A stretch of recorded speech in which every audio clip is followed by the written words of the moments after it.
हरे कृष्णा। भगवद गीता पारायण कक्षा के उपस्थित सभी जो भक्तगण हैं उनको और उन सभी भक्तगणों को जो भगवद गीता में रुचि रखते हैं उन सबको मैं हृदय से अभिनंदन करती हूँ, प्रणाम करती हूँ। हम आज भगवद गीता जी के दूसरे अध्याय के 50वें श्लोक पर विचार करेंगे और उससे पहले हम मंगलाचरण करेंगे ताकि भगवान हमारी साधना को बनाए रखने में हमारा उत्साह बढ़ाएं और भगवान हमें आशीर्वाद देते रहें ताकि हम जो ये साधना करने का प्रयास कर रहे हैं इसमें उन्नति को प्राप्त कर सकें। ओम अज्ञानतिमिरान्धस्य ज्ञानाञ्जनशलाकया चक्षुरुन्मीलितं येन तस्मै श्रीगुरवे नमः। श्रीचैतन्यमनोभीष्टं स्थापितं येन भूतले स्वयं रूपा कदा मह्यं ददाति स्वपदान्तिकं। हे कृष्ण करुणा सिन्धु दीनबन्धु जगत्पते गोपेषु गोपिका कान्ता राधा कान्ता नमस्तुते। तप्त कांचन गौरांगी राधे वृंदावनेश्वरी वृषभानुसुते देवी प्रणमामि हरिप्रिये। वाञ्छाकल्पतरुभ्यश्च कृपा सिन्धुभ्यैव च पतितानां पावनेभ्यो वैष्णवेभ्यो नमो नमः।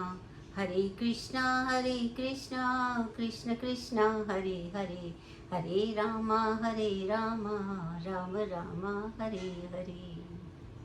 हरे कृष्णा। तो भगवद गीता जी के 49वें श्लोक तक कल हमने अध्ययन किया था और आज हम पाठ करेंगे भगवद गीता जी के दूसरे अध्याय के 50वें श्लोक पर। बुद्धियुक्तो जहातिह उभे सुकृत दुष्कृते तस्माद् योगाय युज्यस्व योगः कर्मसु कौशलम्। अर्थात भक्ति में जो संलग्न मनुष्य है इस जीवन में अच्छे तथा बुरे सभी कार्यों से स्वयं को मुक्त कर लेता है। अतः योग के लिए प्रयत्न करो क्योंकि सारा कार्य कौशल यही है। अब ये जो है उसमें कहा कि बुद्धि युक्तो जहातीह। जहातीह का अर्थ होता है मुक्त हो जाता है। जहातीह मुक्त होना, तो ये मुक्ति प्राप्त हो जाती है। कैसे मुक्त हो जाता है? सुकृत दुष्कृते। क्योंकि हम जो कर्म करते हैं वो कैसे कर्म होते हैं? सुकृत भी होते हैं और दुष्कृत भी होते हैं, यानी कि अच्छे भी होते हैं और बुरे भी होते हैं। लेकिन जहाती इह यानी कि इन कर्मों से ये जो अच्छे या बुरे हैं उनसे वो मुक्त हो जाता है। तस्माद् योगाय युज्यस्व। इसीलिए क्या करना चाहिए? इसमें ही लग जाओ, योग में ही लग जाओ, क्योंकि योगः कर्मसु कौशलम, अर्थात कर्म का कौशल ही योग है। अब इसमें देखिए, अब बोलेंगे अच्छा कर्म को जो कुशलता से करता है वो योग है, तो इसका मतलब है कि मान लीजिए एक चोर है और वो बहुत ही अच्छे ढंग से चोरी करता है। इतने अच्छे ढंग से चोरी करता है कि कोई पकड़ ही नहीं पाता कि वो कब चोर था, तो कुशलता है। अथवा कोई व्यक्ति किसी का जो है वो वध कर देता है और इतना सफाई से वध करता है कि किसी को पता ही ना चले कि कब किसने कैसे वध कर दिया और व्यक्ति का शव मिले, तो ये भी कुशलता है। लेकिन वास्तव में ऐसा नहीं है। योग जो कहा गया है वो पहले भी मैंने बताया था कि योग का अर्थ ही ये है कि भगवान से योग हो और संसार से मुक्ति हो। देखिए, कर्म जो होता है, कर्म कोई भी होता है ना, तो कर्म क्या होता है कि वो संयोग और विभाग का कारण होता है ना।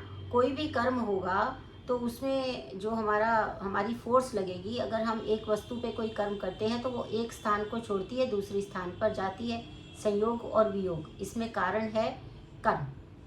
कर्म के कारण ही अगर मान लीजिए ये भोजन है वो थाली में रखा हुआ है तो वो थाली में रखा रहेगा और हम उसे देखते रहेंगे तो बात नहीं बनेगी। कर्म कब होगा? जब हम उसका वियोग कराएंगे थाली से और योग कराएंगे मुख से, तब तो वो ग्रहण किया जा सकेगा ना। तो इस प्रकार से कर्म का तो सिद्धांत ही यही है कि वो एक तरफ से संयोग कराते हैं, उससे पहले दूसरी जगह से वियोग होना होता है ना। तो इसलिए ये जो योग है, इसका अर्थ क्या है कि इसका अर्थ है भगवान से जुड़ जाना, यानी कि भक्ति में रहकर कर्म करना, अर्थात कृष्ण भावना अमृत में कर्म करना। कृष्ण भावना अमृत क्या है कि ये वह अमृत है जिसमें कि प्रत्येक कार्य भगवान कृष्ण को स्मरण करके ही किया जा रहा है, वही कृष्ण भावना अमृत है। सदैव ये कार्य उसी प्रकार से किया जाता है कि मैं जो हूँ वो केवल एक कठपुतली की तरह हूँ, और मेरे को जैसे जैसे जो है भगवान जैसे जैसे जिस जिस काम में नियोजित कर रहे हैं उस काम में मैं नियोजित हो रहा हूँ। इसमें मेरा जो है कोई भी स्वतंत्र इच्छा भी नहीं है, और स्वतंत्रता से मैं वह कार्य करने में समर्थ भी नहीं हूँ। जब ऐसा विषय जब मन में आ जाता है तभी उसको योग कहते हैं। अर्थात जीवात्मा क्योंकि कैसी है हमारी कि वो अनादि काल से अच्छे बुरे काम करती रहती है, और फिर वो इसी संसार में बंधन में बंधी रहती है। यही संसार उसको बंधन देता रहता है, क्योंकि उसे मुक्ति ही नहीं मिलती है। चाहे तो वो सत्कर्म करता है तो भी वो बंधता है, क्योंकि सत्कर्म करने के बाद वो ज्ञान से बंध जाता है ना। तो वो ज्ञान से बंधता है लेकिन बंध जाता है। इसी तरह से राजस में चलता है तो वो एक प्रकार से जो है वो अपने शौर्य और अभिमान में बंधता है तो बंध जाता है। तमस में वो अपने आलस्य से बंधता है तो बंध जाता है। अर्थात तीनों ही प्रकार से ये जो बेड़ियां हैं ये उसको परेशान करती हैं। जैसे कि यदि हम किसी व्यक्ति को एक कारागार में बंद कर देते हैं और उसको चाहे अब सोने की बेड़ी से बांधें या चांदी की बेड़ी से बांधें या लोहे की बेड़ी से बांधें, तीनों ही परिस्थितियों में क्या होगा, व्यक्ति बंधन से नहीं छूटा, वो कारागार में ही है। उसी प्रकार से जब हम कैसे भी कार्य यहाँ पर करते हैं, सुकृत करें या दुष्कृत करें, उन सब से मुक्ति पाने का क्या एकमात्र उपाय है कि उन सबको भगवान का स्मरण करते हुए, भगवान का प्रसाद और भगवान का निर्देश आदेश समझते हुए ही करते रहना। यही योग है और यही कर्म की कुशलता है। कर्म की कुशलता क्या है? अर्थात ये हुआ कि अगर हमने कर्म भी किया, देखिए, और उसका अच्छा बुरा फल भी नहीं मिला, ये है ना कुशलता। कि ऐसा नहीं है कि हम कुछ कर नहीं रहे, हम सब कुछ कर रहे हैं। हम इस भौतिक संसार में आए हैं, हम इस भौतिक संसार में रहते हैं, तो हमें कई कर्म जो हैं वो करने ही पड़ते हैं, क्योंकि जो हमें प्रकृति के अनुसार जो भी शरीर मिला है, उस शरीर में हम उसी अपने कर्म के अनुसार उसके भोक्ता बनते हैं। शरीर के स्तर पर भोक्ता बनते हैं। शरीर उस शरीर में वो जीव आत्मा जो है वो भोग करती है। जौन सा भी शरीर जो है उसको मिलता है, जीव आत्मा जीव उसके अंदर भोग करती है।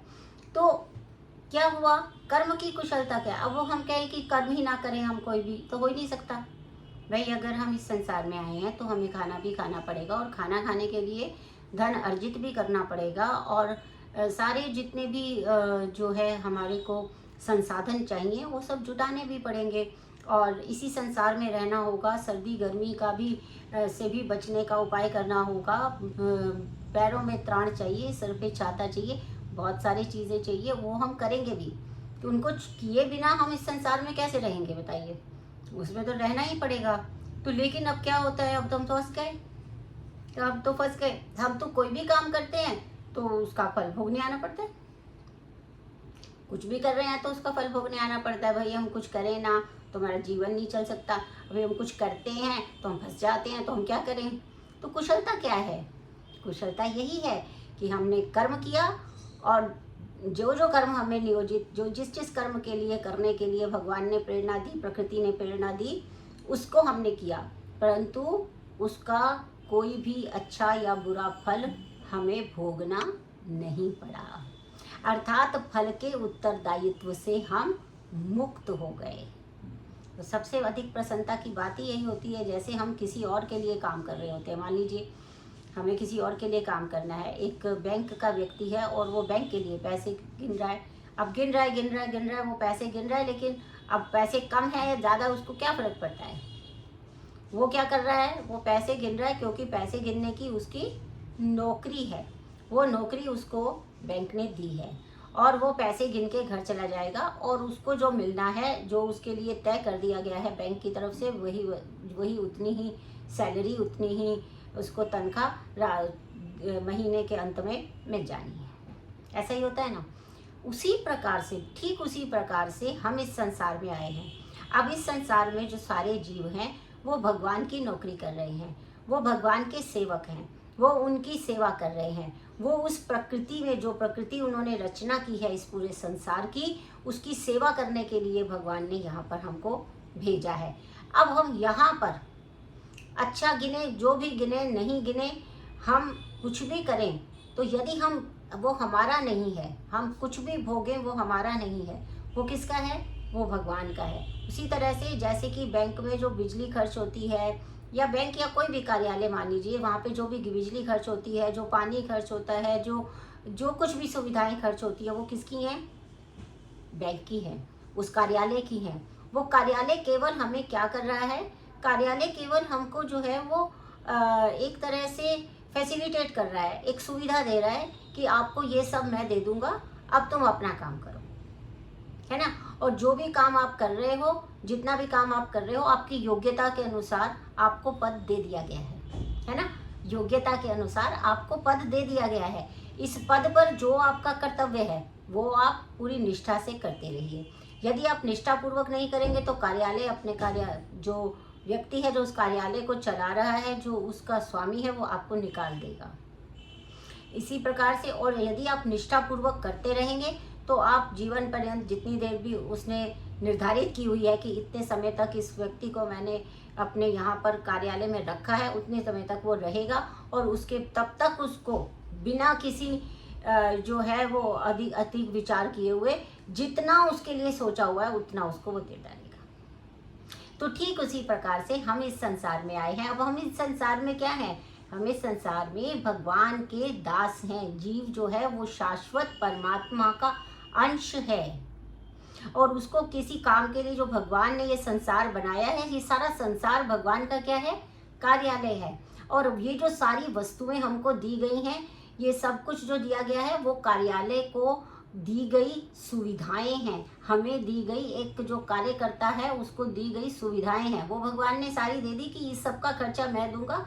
बिजली का बिल अगर अपने कार्यालय का थोड़ी भरते हैं हम, तो जो स्वामी होता है वही भरता है। तो इसी प्रकार से जितना भी व्यय होगा इस संसार में, तुम्हें जिस काम के लिए भेजा है, जिस काम के लिए जो भी पद दे दिया है, आपकी योग्यता के अनुसार, जिसमें आप पास हुए थे, जिसमें आपने परीक्षा दी थी, उस परीक्षा में आप पास होने के बाद जिस पद के योग्य थे वो पद आपको दे दिया गया है।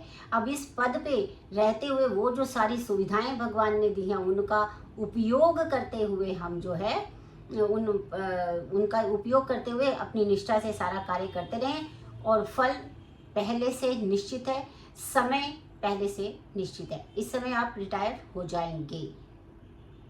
उसी प्रकार से भगवान ने भी निर्धारित किया हुआ है कि आप इस समय में, इस समय तक ही ये कार्य करेंगे और उसके पश्चात आप इससे निवृत्त हो जाएंगे। तो आपको निश्चिंत रहना है ना, क्योंकि आप अपने लिए कोई कार्य नहीं कर रहे। आपको जो सुविधाएं प्राप्त हैं वो भी आपकी नहीं है, मतलब हमारी नहीं है, और हमें सारी सुविधाएं भगवान ने दी हैं। और उसके बदले में जो भी कार्य हम भगवान के कार्यालय अर्थात इस संसार में कर रहे हैं, जितनी निष्ठा से कर रहे हैं, वो हमें उतनी ही, उसी प्रकार से हमें उसका जो पारितोष है, जो उनको जो हमें देना है, वो हमें देते जा रहे हैं। इस भावना से जब हम कर्म करते हैं तो वही कर्म की कुशलता है।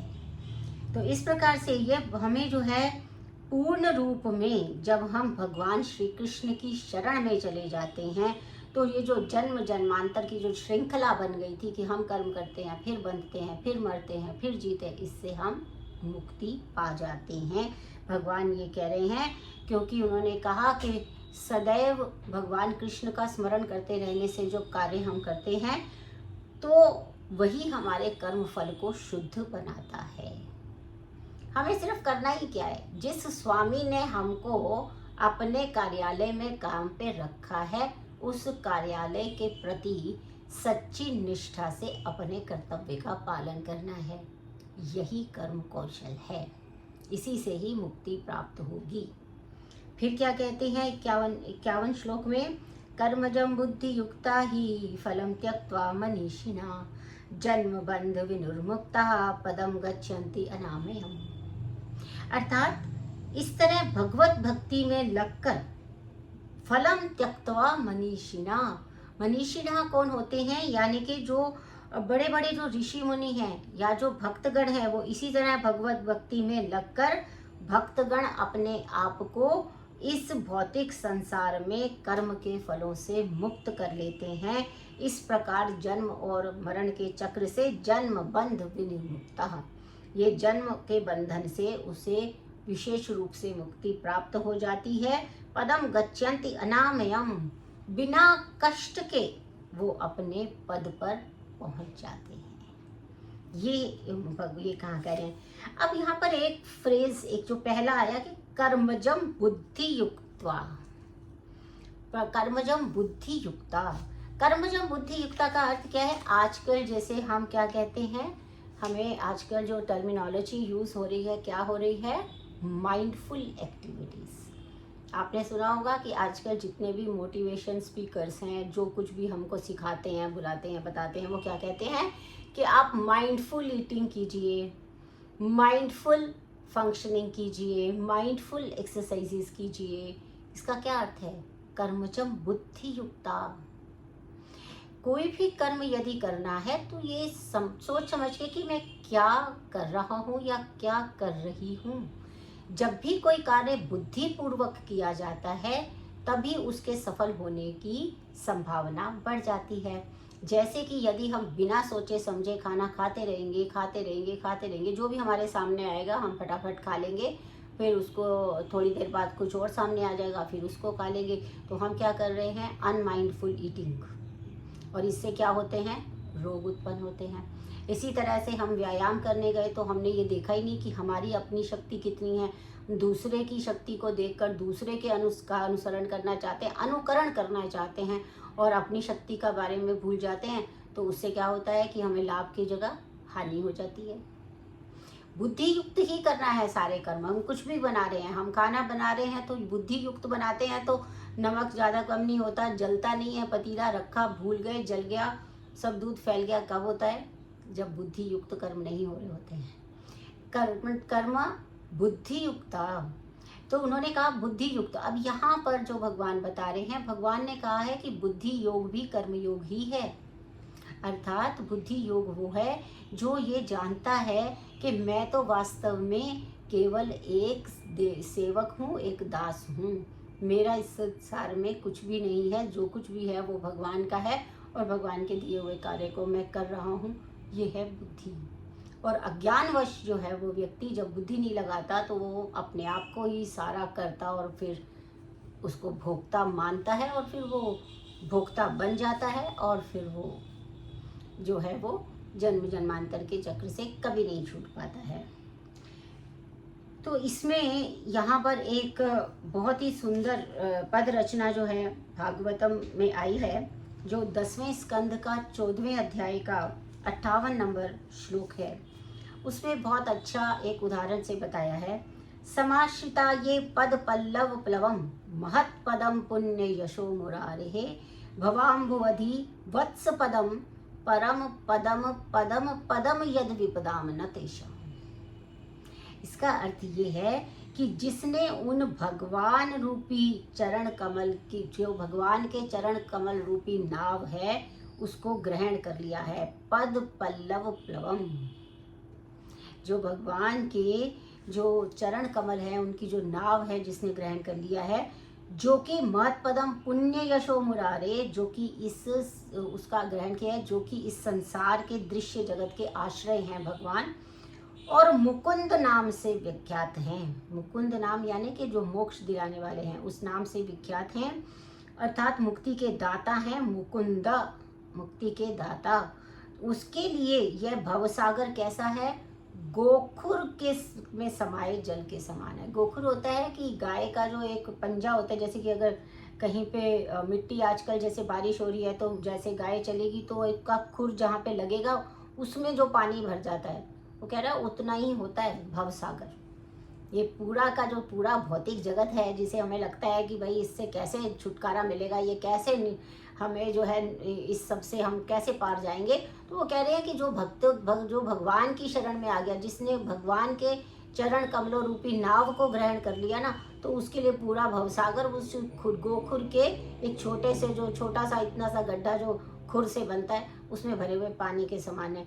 देखिए कितनी आसानी से हम उस गुड्डे को पार कर जाते हैं। उसी प्रकार से उसका लक्ष्य क्या है? परम पदम, परम पदम, पदम पदम यद विपदाम न तेषाम।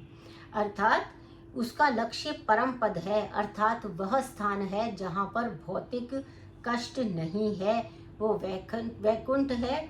वह स्थान नहीं है जहाँ पद पद पर कष्ट आते हैं। अब हमने देखा है कि ये जो भौतिक संसार है, अज्ञानवश मनुष्य जो है वो ये समझ ही नहीं पाता कि ये तो सारा संसार दुखमय ही है, जहाँ पे पद पद पर संकट है। कभी भी हम कुछ करने जाते हैं, कितने सारे संकट हमारे जीवन में आते रहते हैं। तो वो अज्ञानवश वो व्यक्ति ये समझ ही नहीं पाता कि जब तक वो ये सकाम कर्म करता रहेगा कि मुझे ये चाहिए, वो चाहिए, मेरे को इस तरह से करिए, तब तक वो दुखों से रहित नहीं हो सकता है। क्योंकि इस संसार के 4 ही प्रमुख दुख हैं। क्या हैं? जन्म, मरण, मृत्यु, मतलब जन्म, मृत्यु, जरा और व्याधि। जन्म, मृत्यु, जरा और व्याधि, ये 4 ऐसे दुख हैं, विद्यमान हैं, जो कि चारों के चारों मनुष्य के हाथ में नहीं है, परंतु यही प्रमुख जो है इस संसार के दुख हैं, जो कभी भी समाप्त नहीं होते। किंतु जो अपने वास्तविक स्वरूप को समझ लेता है, अर्थात अपने को भगवान के दास के रूप में समझ लेता है, और भगवान की जो वास्तविक स्थिति है उसको भी समझ लेता है जो, तो वो भगवान की प्रेमा भक्ति में लगता है। फल स्वरूप वह वैकुंठ जाने का अधिकारी बन जाता है। तो वहाँ पर क्या है? वहाँ पर भौतिक जीवन के जो कष्ट हैं वो नहीं मिलते हैं, भौतिक जीवन के जो कष्ट हैं वो नहीं मिलते हैं। और उसके बाद लेकिन भगवान की स्थिति, भ्रमवश वह सोचता है, भ्रमवश वो क्या सोचता है कि ये जो जीव है वो भी भगवान के जैसा ही है, और वो मतलब इसीलिए वो अंधकार में है, और वो भगवत भक्ति करने में एकदम असमर्थ हो जाता है। जब वो स्वयं को उसी तरह का समझता है, वो भी चेतन है, जीव भी चेतन है, तो जीव कहता है वो भी चेतन है, मैं भी चेतन हूँ, तो हम सारे एक जैसे हो गए, हम भगवान के जैसे ही हो गए। लेकिन नहीं, इससे पहले भी मैंने आपको बताया था कि जो काम सागर कर सकता है, वो सागर में से निकला हुआ एक चुल्लू भर पानी कभी नहीं कर सकता है। तो गुणात्मक रूप से समान होने पर भी मात्रात्मक रूप से वो इतना कम है कि वो कोई भी कार्य नहीं कर सकता, उसकी शक्ति बहुत सीमित है। और एक और भी बात है कि उसकी शक्ति कैसे सीमित है, क्योंकि वो इस शरीर में है, इस शरीर में है, तो उसको सिर्फ इसी शरीर के सुख और दुख का ज्ञान है। वो जैसे मैं हूँ, तो वो मेरे ही शरीर में जो जीव है वो मेरा ही सुख दुख मुझे बता सकता है। दूसरे का जो सुख दुख है उसको मैं ग्रहण नहीं कर सकता, उसको मैं कर सकती, उसको मैं फील नहीं कर सकती, उसका मैं कुछ नहीं कर सकती। लेकिन परमात्मा जो है वो सब में व्याप्त है, वो जो है वो पूरी तरह से व्याप्त है, और वो इसलिए सबके हृदय की जान सकता है। तो सभी के हृदय में मैं प्रवेश करता हूँ, ऐसा मैंने बताया था। भगवान स्वयं कहते हैं कि मैं सभी के हृदय में प्रवेश करता हूँ, और मैं सभी की स्मृति और विस्मरण दोनों के लिए उत्तरदायी हूँ। तो इसलिए जब हम अपने आप को, जब जीव जो है वो भगवान के समान समझने लग जाता है, तब वो भगवान की भक्ति करने में असमर्थ हो जाता है। तो इस तरह जन्म मृत्यु के जो पुनरावृत्ति है उस पथ को वो चुन लेता है। किंतु यह जो समझ लेता है कि भाई नहीं, मैं तो भगवान का शाश्वत सेवक हूँ, तब वह वैकुंठ धाम जाने का अधिकारी बन जाता है। और ये भगवान की सेवा ही जो है वो कर्म योग या बुद्धि योग कहलाती है, जिसे स्पष्ट शब्दों में भगवत भक्ति कहा गया है। तो आज के लिए मैं इतना ही रखूँगी, क्योंकि हम प्रत्येक श्लोक पे, हमारे को कोई जल्दी नहीं है, हम कोई जल्दी इस भगवत गीता को समाप्त करने के लिए नहीं पढ़ रहे हैं। हम इसका मर्म जानने का प्रयास कर रहे हैं, हम इसे मर्म तक पहुंचने का प्रयास कर रहे हैं, हम इसे अपने जीवन में धारण करने का प्रयास कर रहे हैं, ताकि हम भी एक दिन जो है उन्हीं मुकुंद के चरण कमलों की नाव की शरण को ग्रहण कर सकें। हरे कृष्णा। आप सभी भक्तों का मेरे साथ बने रहने के लिए बहुत बहुत धन्यवाद।